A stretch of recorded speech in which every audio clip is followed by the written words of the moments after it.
নারায়ণগঞ্জের সিদ্ধিরগঞ্জের ৮ নং ওয়ার্ড মুসলিমনগর গোদনাল ধনকুণ্ডায় মাদকমুক্ত সমাজ গড়ার লক্ষ্যে যুব সমাজকে খেলাধুলায় উৎসাহী করার জন্য গোদনাল প্রিমিয়ার লিগের আয়োজন করা হয়েছে।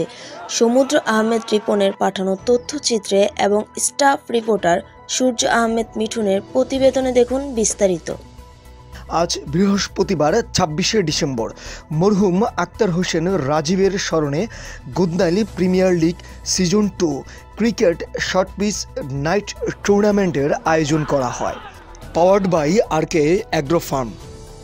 শুরুতে অতিথিদের ফুলের তোড়া দিয়ে বরণ করে নেয় গোদনালি প্রিমিয়ার লিগ কমিটির রুবেল সহ অন্যান্যরা। অনুষ্ঠান পবিত্র কোরআন তেলাওয়াতের মধ্য দিয়ে শুরু হয়।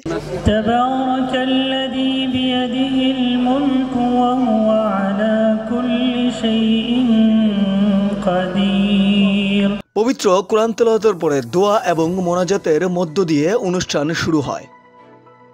এরপর প্রধান অতিথি সহ অন্যান্যরা জাতীয় পতাকা উত্তোলন করেন এবং মাঠের মধ্যে শান্তির প্রতীক হিসেবে পায়রাও অবমুক্ত করেন। পাশাপাশি টুর্নামেন্টে অংশগ্রহণকারী 7টি দলের জার্সি অধিনায়কের হাতে দিয়ে জার্সি উন্মোচন পর্ব শেষ হয়।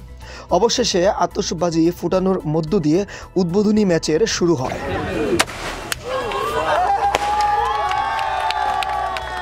গোদনালি প্রিমিয়ার লিগের এই আয়োজনকে কেন্দ্র করে এলাকাবাসীর মধ্যে এক উৎসবমুখর পরিবেশ সৃষ্টি হয়। অবশেষে আতশবাজি ফুটানোর মধ্য দিয়ে উদ্বোধনী ম্যাচের শুরু হয়।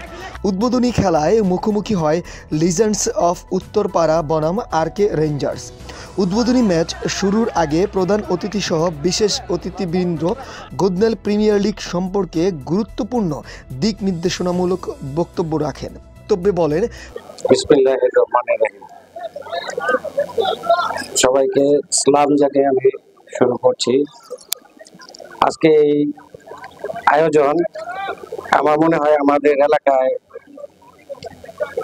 প্রথম জিপিএল, মানে গতবার আমরা করেছিলাম, গতবার এত বড় পরিসরে এই অনুষ্ঠানটা হয় নাই। এবার মাশাআল্লাহ খুব ভালো একটা পরিবেশে সার্বিক সহযোগিতাও এখানে খুব লক্ষণীয়। সর্বোপরি মহান রব্বুল আলামিনের কাছে আহ্বান জানাচ্ছি এবং যাতে আমরা এই অনুষ্ঠানটা খুব সুন্দর মতো শেষ করতে পারি।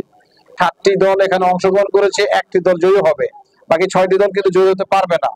যে আমরা যেহেতু সকলেই এলাকার, আমাদের এই খেলতে গেলে আসলে আমরা তো ডিজিটাল মাধ্যমের এরকম কোনো কিছু ব্যবহার করতে পারি নাই। হয়তো আগামী দিনে আমরা এটা করব। খেলার মধ্যে ভুল ত্রুটি হতে পারে, ভুল ত্রুটি হলে যাতে কোনো ধরনের অনাকাঙ্ক্ষিত ঘটনা না ঘটে, সেজন্য সকলের কাছে বিনীত আহ্বান জানাচ্ছি। আমরা এলাকার সাথে সবসময় ছিলাম, ইনশাল্লাহ সামনেও থাকবো। ইনশাল্লাহ ভালো কিছু করার ইচ্ছে আছে, স্বপ্ন আছে। ইনশাল্লাহ আস্তে ধীরে সবার সহযোগিতা এটা আগাবে ইনশাল্লাহ। কিন্তু সবার ঐক্য একসাথে একটা ভালো দিকে যেতে চায়। সবাইকে এই আয়োজনের জন্য কমিটি সহ সব খেলোয়াড় ভাইদেরকে আমার শুভেচ্ছা। এত সুন্দর একটা পরিবেশে আজকে শুরু হবে ইনশাল্লাহ। আসসালামু আলাইকুম। সমাজ থেকে মাদক মুক্ত করতে বর্তমান যুব সমাজকে খেলাধুলায় উৎসাহী করতে হবে। সেই লক্ষ্যেই এই ক্রিকেট টুর্নামেন্টের আয়োজন। ভবিষ্যতে আরও অন্যান্য খেলার মধ্য দিয়ে এই ধারাবাহিকতা অব্যাহত থাকবে। 10 ওভারের খেলায় 11 জন প্লেয়ার করে 7টি টিম এই টুর্নামেন্টে অংশগ্রহণ করেছে। দলগুলো হচ্ছে মুসলিমনগর একাদশ, Legends of Uttarpara, RK Rangers, Trophy Hunter, Agragami Sangha, Young Boys, Invincible Titans. প্রথম পর্বের পয়েন্ট টেবিলে থাকা শীর্ষ 4 দল সরাসরি সেমিফাইনাল খেলবে। পরবর্তী সেমি থেকে বিজয়ী 2 দল ফাইনাল খেলবে। উদ্বোধনী ম্যাচে লিজেন্ডস অফ উত্তরপাড়া বনাম আরকে রেঞ্জার্সের মধ্যে তীব্র প্রতিদ্বন্দ্বিতাপূর্ণ ম্যাচ হয় এবং 7 উইকেটে আরকে রেঞ্জার্স জয়লাভ করে। উক্ত অনুষ্ঠানে বিশেষ অতিথি হিসেবে আরও উপস্থিত ছিলেন কামরান আহমেদ রাশিদ, কওমি আহমেদ, জনাব মোহাম্মদ আজিম মোল্লা বাপ্পি, গোদনাইল প্রিমিয়ার লিগ উপদেষ্টা জনাব মোহাম্মদ দেলোয়ার হোসেন খোকন, গোদনাইল প্রিমিয়ার লিগ উপদেষ্টা জনাব মোহাম্মদ আবু তালেব, জজ মিয়া, নজরুল ইসলাম, সিরাজ মোল্লা এবং আরও উপস্থিত ছিলেন গোদনাইল ধনকুণ্ডা বিভিন্ন মসজিদের ইমামগণ। যুব সমাজ যেন মাদক থেকে বেঁচে থাকতে পারে, সেই লক্ষ্য এবং উদ্দেশ্য নিয়ে মূলত এই গোদনাইল প্রিমিয়ার লিগ ক্রিকেট টুর্নামেন্টের আয়োজন করা হয়েছে। সূর্য আহমেদ মিঠুন, বিশেষ প্রতিনিধি, ডে নাইট নিউজ, নারায়ণগঞ্জ।